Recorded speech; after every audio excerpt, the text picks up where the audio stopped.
Hello guys, देखो आज हमारा कोरमांगला में बारिश आया है। देख सकते हो आप लोग, बहुत ज़्यादा बारिश आया है। देखो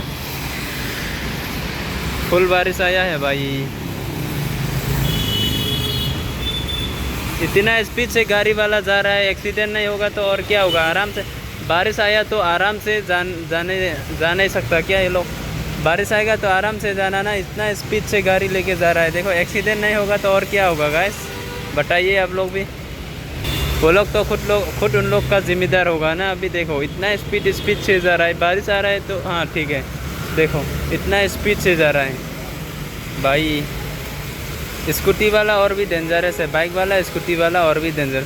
देखो आराम से जा रहा है गाड़ी वाला, और स्कूटी वाला इतना स्पीड से आता है। देखो गिरेगा तो